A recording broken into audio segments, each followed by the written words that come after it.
Shalom adik-adik yang kasih Tuhan. Bertemu lagi dengan Kak Grace di Sekolah Minggu Online GKI Klaten.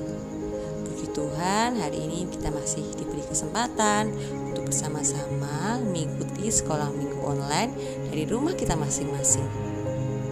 Kita juga bersyukur atas setiap nikmat yang telah Tuhan berikan di dalam hidup kita.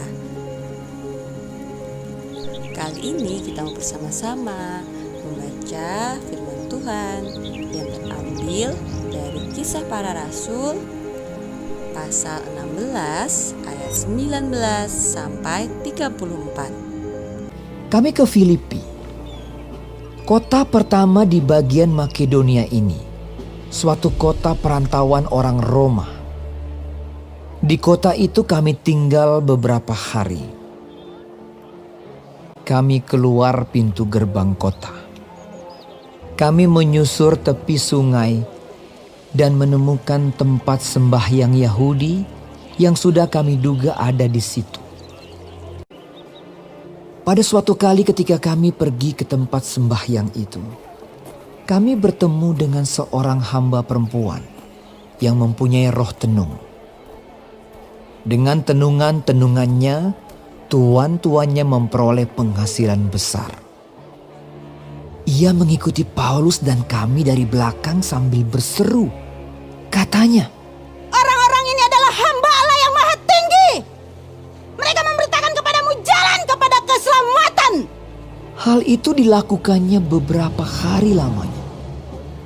Tetapi ketika Paulus tidak tahan lagi akan gangguan itu, ia berpaling dan berkata kepada roh itu, "Demi nama Yesus Kristus, aku menyuruh engkau keluar dari perempuan ini." Seketika itu juga keluarlah roh itu. Ketika tuan-tuan perempuan itu melihat bahwa harapan mereka akan mendapat penghasilan lenyap, mereka menangkap Paulus dan Silas, lalu menyeret mereka ke pasar untuk menghadap penguasa.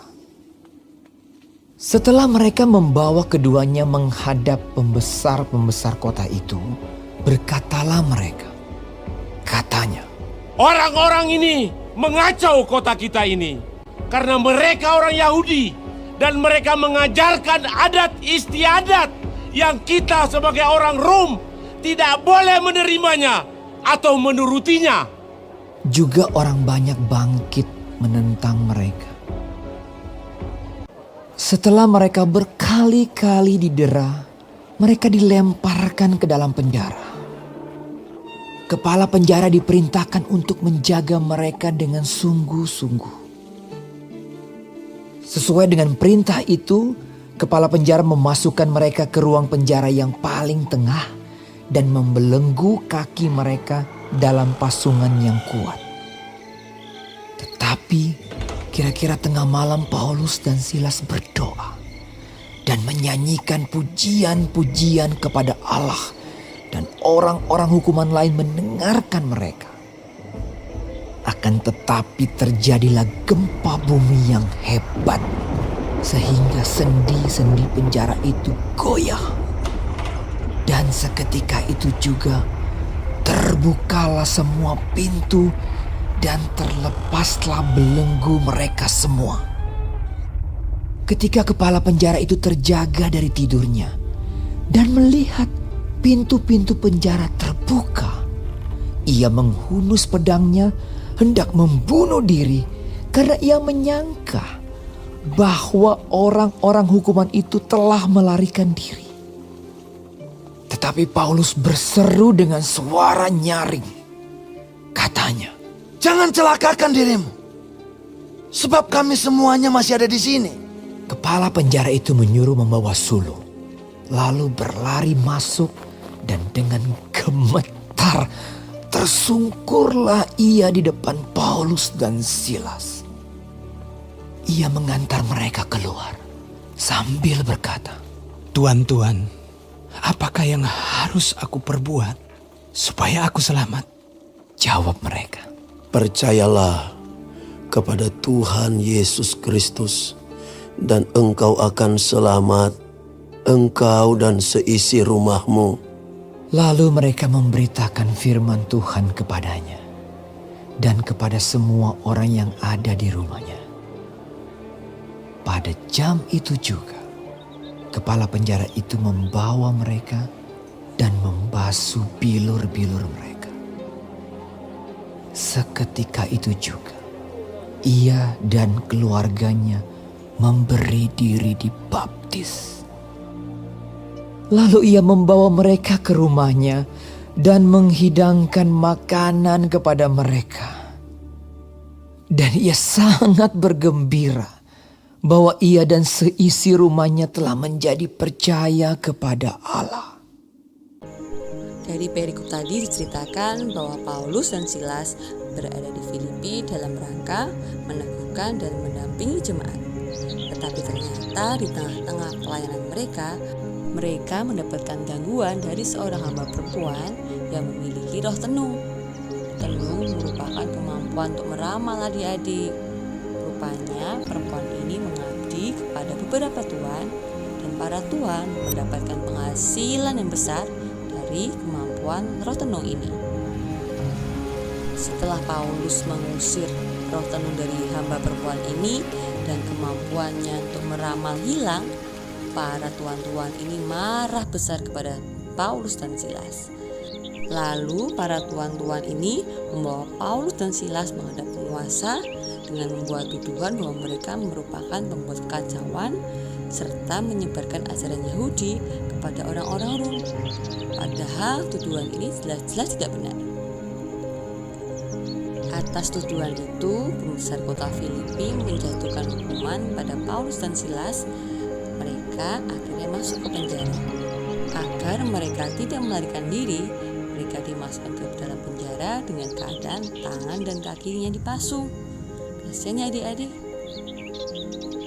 Masuk ke penjara saja pasti sudah cukup membuat orang tertekan.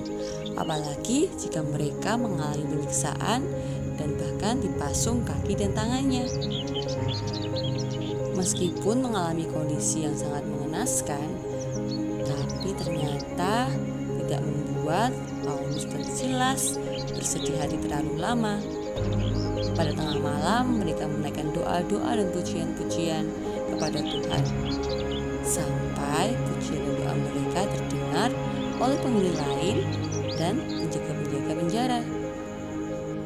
Pada saat pujian-pujian itu dinaikkan, terjadilah gempa bumi yang hebat, sehingga membuat sendi-sendi penjara goyah, pintu-pintu penjara terbuka, bahkan belenggu yang dikenakan Paulus dan Silas pun juga terlepas. Kejadian ini membuat kepala penjara ketakutan adik-adik. Ia takut para tahanan melarikan diri, hingga ia berniat untuk membunuh dirinya sendiri. Mengetahui apa yang ingin dilakukan kepala penjara itu, Paulus melarangnya, dan ia menjelaskan bahwa mereka masih ada di dalam penjara. Setelah kepala penjara menyaksikan sendiri pekerjaan Tuhan yang luar biasa atas Paulus dan Silas, ia juga ingin memperoleh keselamatan. Dan akhirnya kepala penjara dan seisi rumahnya memberikan diri untuk dibaptis. Sebagai manusia, kita tidak ada yang suka berada dalam masalah atau pergumulan. Kita cenderung ingin segera menyelesaikan masalah tersebut dan menjadi orang yang bebas. Tapi dari kisah Bapak Paulus dan Bapak Silas tadi, kita boleh belajar. Saat kita mengalami masalah di dalam hidup kita tetap bisa mengandalkan Tuhan kok. Tuhan tidak menjanjikan bahwa saat kita berdoa dan memuji Tuhan, masalah-masalah kita akan hilang seketika secara instan. Tapi saat kita mau mengandalkan Tuhan di dalam kita menyelesaikan masalah-masalah kita, Tuhan akan berikan ketenangan, kejernihan berpikir, sehingga kita bisa melewati masalah tersebut dengan baik.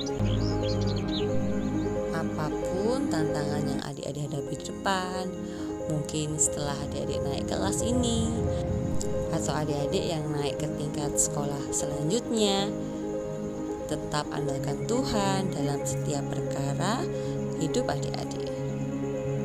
Demikian cerita Kak Kris hari ini. Semoga melalui firman hari ini adik-adik semakin dikuatkan untuk mengandalkan Tuhan di dalam hidup adik-adik sehari-hari. Terima kasih sudah ikut sekolah minggu online hari ini. Sampai jumpa minggu depan ya. Tuhan Yesus memberkati.